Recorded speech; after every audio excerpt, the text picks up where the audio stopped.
dependent origination. Death depends on birth.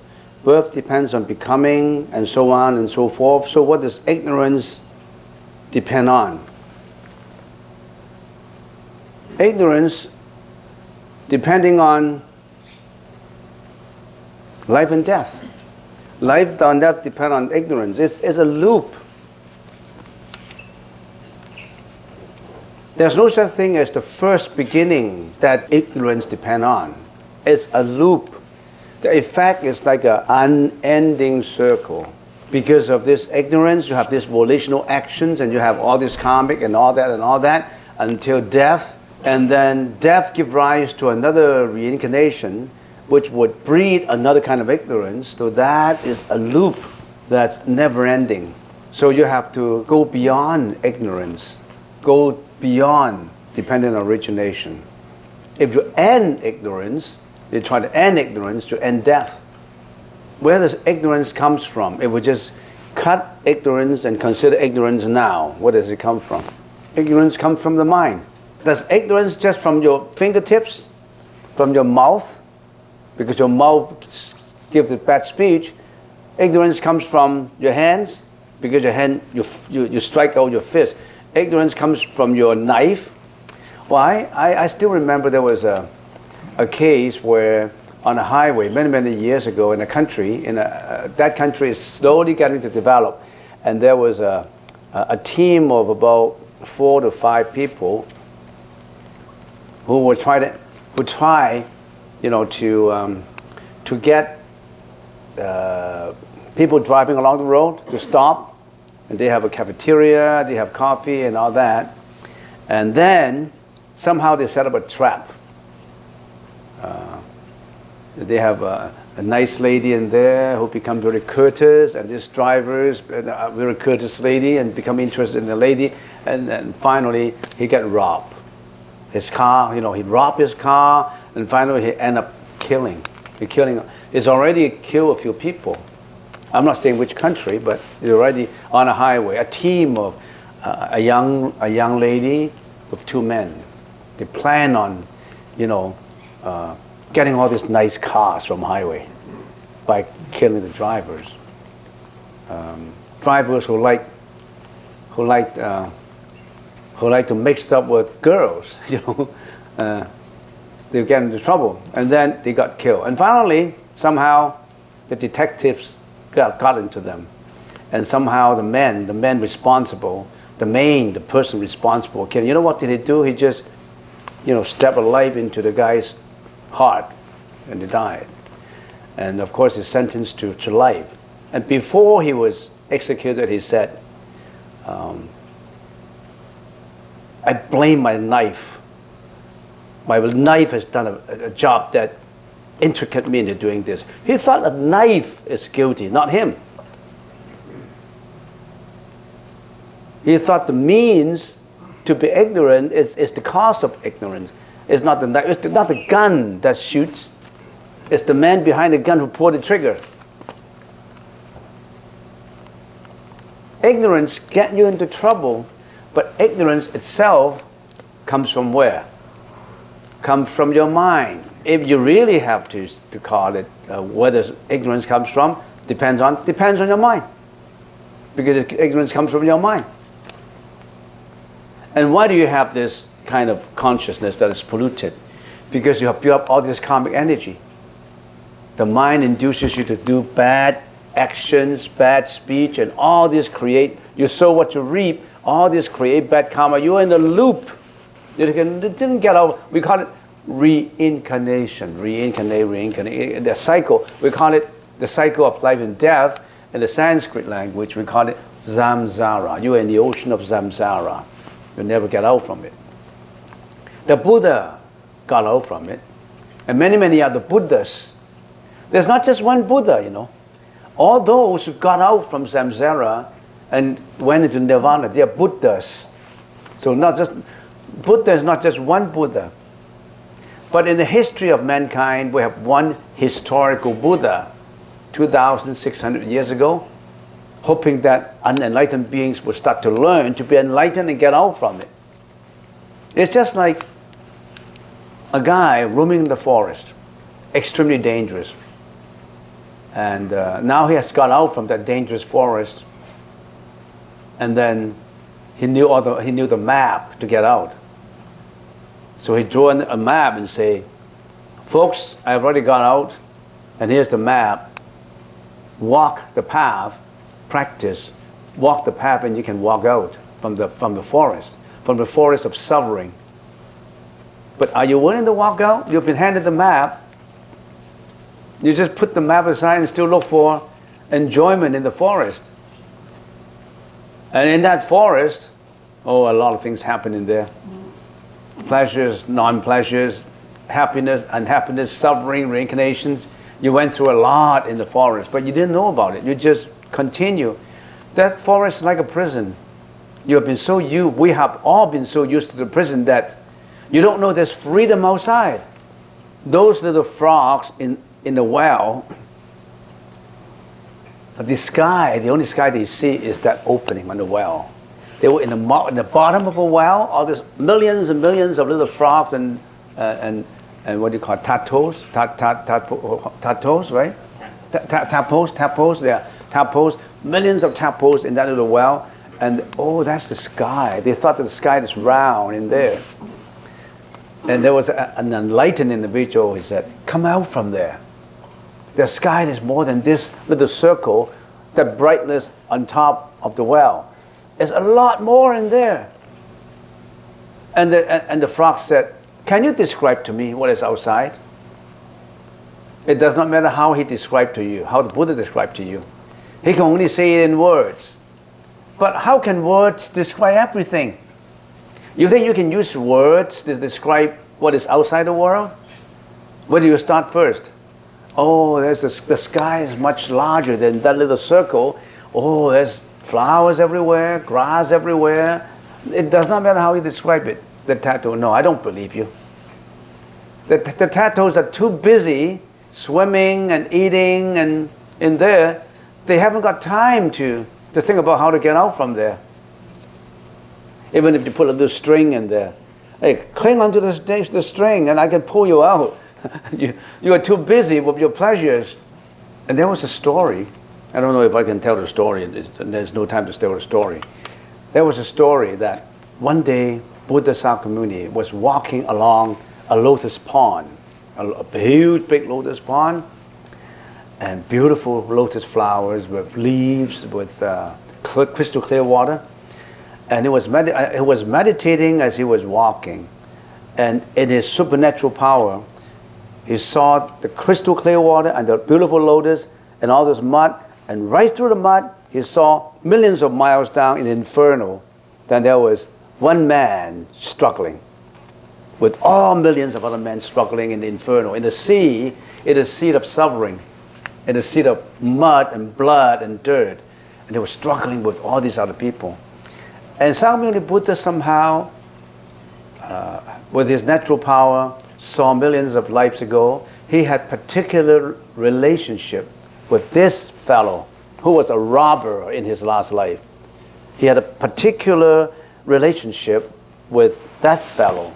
Say, whoever you talk to, whoever you save, or whoever become your son, your sisters, they all have particular relationship with you. Otherwise, they cannot be your son or your dad, your mom. They must have some relationship with you, no matter how small, how minute, how little relationship is. But he saw a supernatural power with his natural power and relationship with this particular man. So what he do is he used, the Sakyamuni Buddha used supernatural power.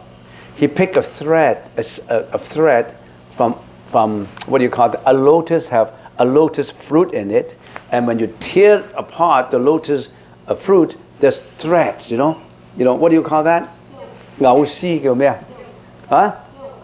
Guilt? A silk, yeah, the silk. There's a lot of silk inside the seeds of a lotus, right? A lot of silk. So with natural power, he just pulled a seed with natural power and lengthened it down to inferno from the pond that was holding the seed down the thread, or go millions of miles down inferno. And this man, the robber down there, was struggling with all the others. He was so the silky thread coming down with light on it, and he saw that silky thread with all his might. He grabbed onto the silky, the thread, the silk, and try to climb up. I want to leave this dirty place. No, I can't. I don't want to suffer anymore. He tried to pull up and pull up and pull up. He was going and going upper and upper and upper and upper. He had about 1/3 of the way, approximately. And then somehow he felt some pressure underneath the thread.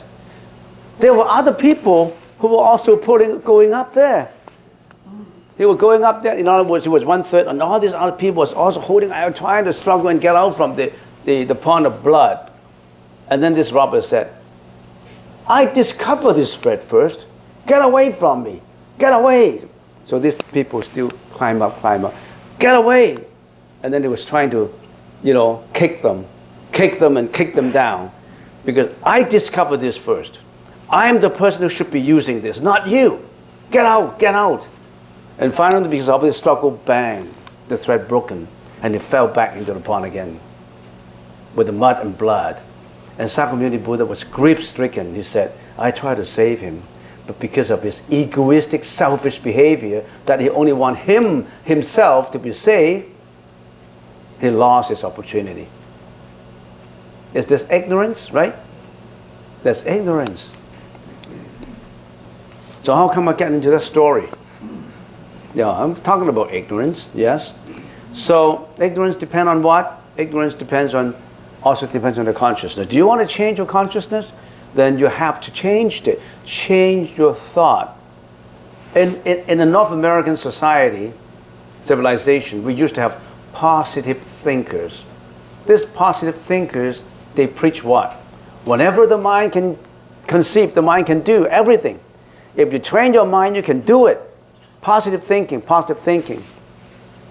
But positive thinking cannot be let alone. It has to be guided by precepts, morality, samadhi, and vipassana. If you don't know what is right and what is wrong, you have positive thinking, you'll be positively doing the negative thing. So positive thinking must be guided by the right kind of thinking. Not just positive thinking itself. If you're positive thinking about, I would become a billionaire, I think about that every day, you'll be successful. But how do you, in the process, become a billionaire? Be hurting other people, creating a lot of bad karma. You are a scientist. I've always been giving that example. You are an excellent scientist, talented scientist, and you create a hydrogen bomb, and your objective is to occupy another country. You're talented, but you are positively thinking about carrying that laboratories so that you can be successful, but you are hurting other people. You have intelligence, but no wisdom. You see the difference between intelligence and wisdom? You use your intelligence to hurt, to harm. You're creating bad karma. All right? So let's answer the second question. Otherwise I can get to it. In the lecture, the sixth consciousness is called mana, and the seven is called manas, directors or ego as an example. So what is the eighth consciousness? The eighth consciousness is a storage of all. It's a storage of all, and is also the creator of all. And if you really want to call it, quote and unquote, God, feel free to call it a God. But it is not a God. It's you. But that is the whole conglomeration. You individually have that eight consciousness. I individually have that eight consciousness. Because of all these eight consciousnesses of billions and billions of people, the world was created. Not by God, by everybody's consciousness. Let me give you an example. This temple was never built 40 years ago. And there was this one guy who had the consciousness, the objective of building a temple. So he had that objective. The consciousness triggered the building of a temple. And then he tried to get help and all these volunteers, and after 35 years of hard work, the temple got built, got created. Was this temple created by God? No. It was created by the consciousness. That guy had an idea of building a temple. Don't say this temple was built by God. It's by you. By you, by you, by you, by you, by everybody. So the whole world was like that. And more than that, there are something that we cannot see with eyes that are created, and we call it karmic energy. You created all these different karmic energies. I created this different karmic energy, and that brought us to North America, to Canada. They created this karmic energy that brought them to China. They created this karmic energy that brought them to Africa.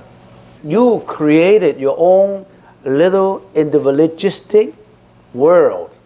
And with all these individuals combined together, we created the whole world. So this world was created by what? The mind. The world was created by the mind, not by God.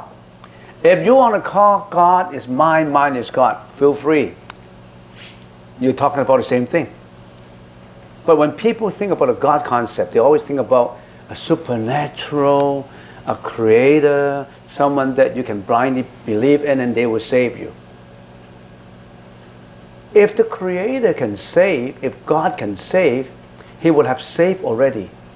How come there's people suffering? You don't even have to ask.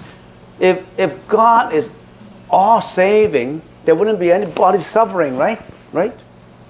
You believe in that? I was brought up in a different religion. And the religion always, every morning we have to went to the chapel. And I have to sing all this, every day. And somehow I believe in, am I created by God? If I'm created by God, then how come I'm always behind in my studies? And they're always intelligent, more intelligent than I do. And when I talk to all these different students, and they would talk about when we were young, we talk, what do you have for breakfast? Well, they have milk, they have cheese, they have toast, and what did I have? I didn't have that. So how come God created these inequalities, and they have cheese and milk and I don't have? And I started to say, then he must not be fair.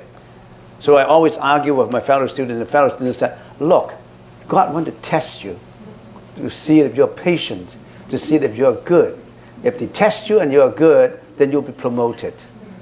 Like in different classes, you're primary 1, primary 2, primary 3. Well, he wanted to test me. How come he didn't want to test you? How come he didn't put you in a bad situation and test you to be higher and higher? So I always have this argument. And so that's the reason why finally I become a monk. I believe in that you created your own world. Don't blame anybody for it. You built your own world. And at the same time, you can improve your own world. It's never late. It's never late to mend. It's always never late. You can always change it. All right, that's the question. Why do you hit the ground with a wooden sword? If I didn't, then you say, why didn't you hit the sword? So if anything I do, why did you hit the ground? When I hit the ground is to alarm you. Hit the ground. When we hit the ground, everybody come to a standstill. Those who are not mindful, those who are not paying attention, they continue walking. That means you're not mindful. And also hitting the ground would mean that there are certain procedures you have to follow. Because we habitually like to be anti-rules. Why do you build up rules that I have to follow? Why do you have this rule and that rule? I can do whatever I want. Why do you set up this rule that I have to stand still? Why and why and why and why? That is to bring you under an atmosphere that we all agree to certain rules and regulations that you have to follow. Why do I have to keep quiet when I'm meditating? I like to lie down. I don't want to cross my legs. There's so many people, if I haven't explained the rules to them, they react in a different way. You know how people meditate? Some people meditate like this. They put their elbows onto the knees and they meditate for half an hour like that. And they think they can do whatever they want. And I have seen one guy, so far only one guy, when he was meditating, you know what he did? He was sleeping like that, in a reclining position, like that. He wanted to be like a Buddha. And he said, I can do the same thing as what a Buddha is doing. So he was lying like that. So we want to have the same kind of disciplines. So that's the reason why with the sword. We also wanted you to be mindful. Because if you're not mindful, you don't know how we hit the ground. You're not mindful. And there was, when I was in a monastery in China, at a very famous monastery, Gaomenji, when I was in Gaomensi, in the hall, they can accommodate 500 people in a huge circular hall. So we'll walk circumambulating. In there, circumambulating is not like us. You know what they do? They run 15 miles an hour. They really have, they really swing their hands and they walk very, very fast. You know why they walk very fast, really fast? Because when you walk fast, you have to pay attention.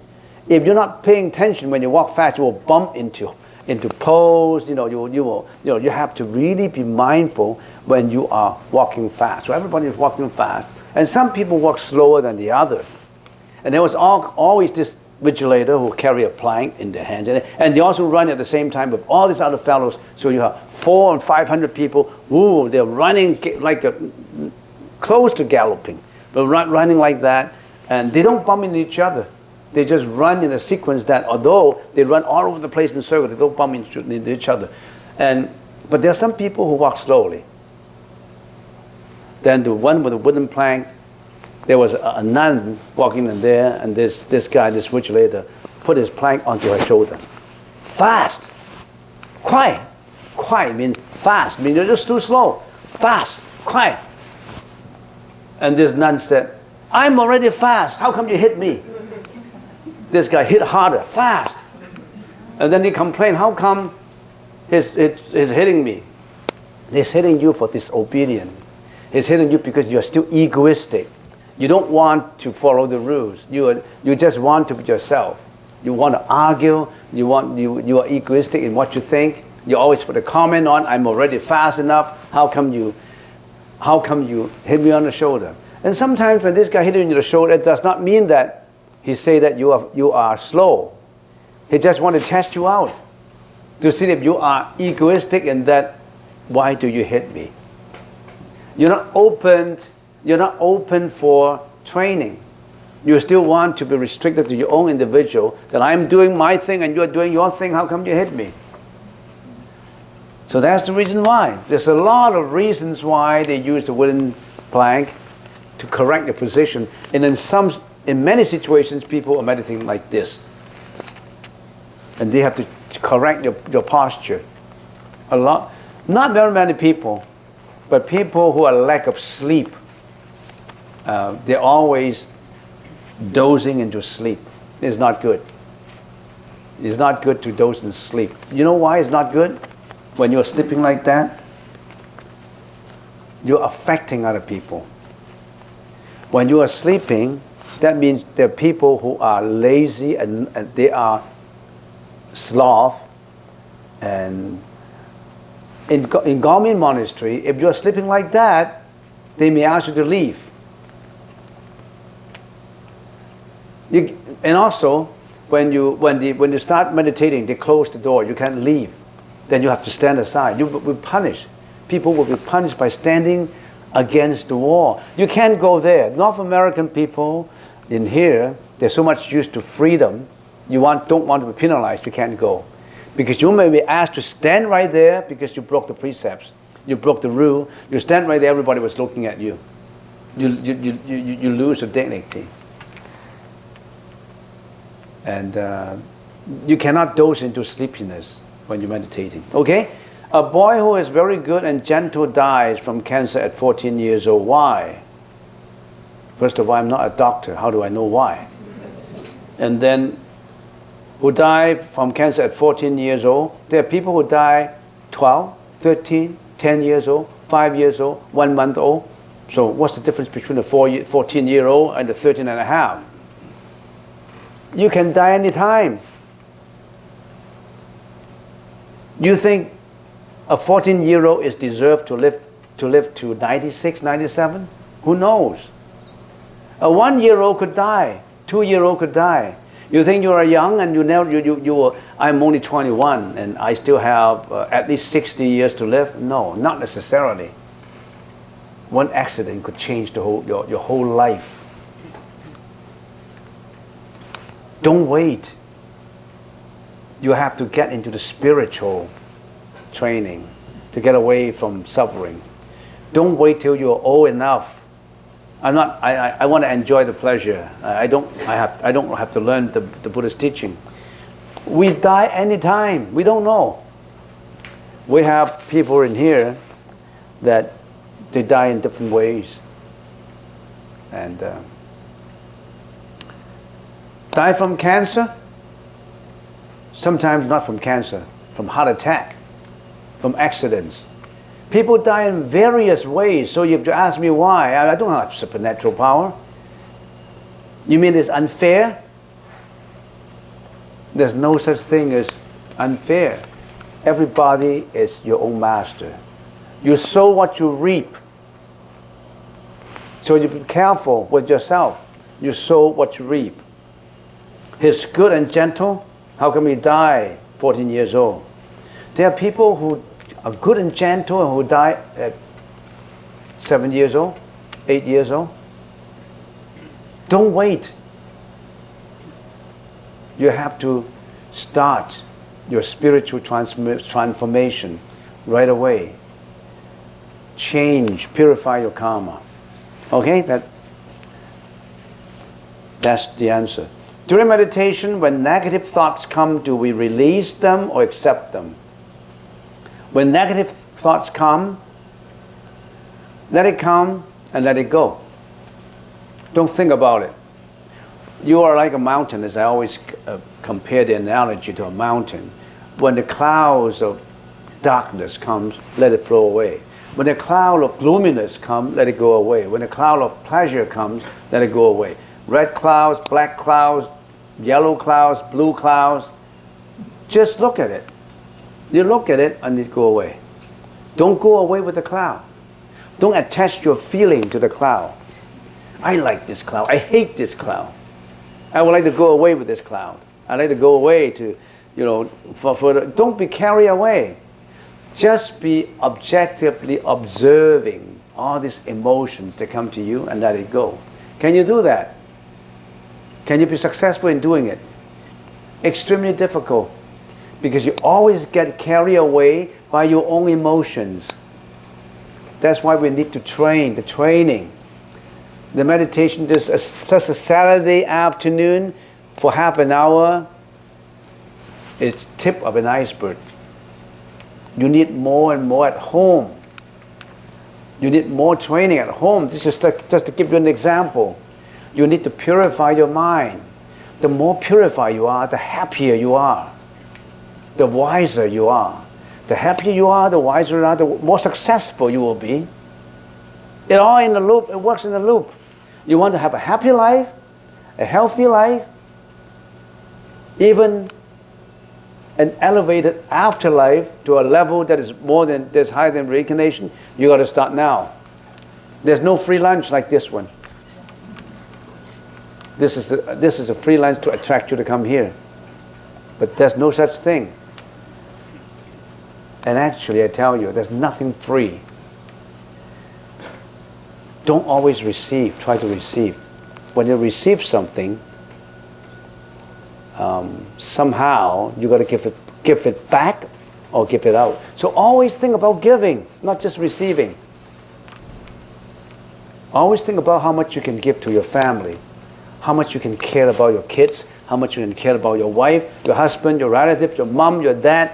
Don't think about what my dad gave. My dad gave me nothing. My dad, I don't like him. I hate him. Always forgive and think about what you can give. You'll be happier that way. So if your dad treat you badly, forgive it. It's gone. Don't even have that in your mind. You will be happier that way. Because by hating him, it wouldn't have changed the past outcome, would it? You hated him. What happened is already happened.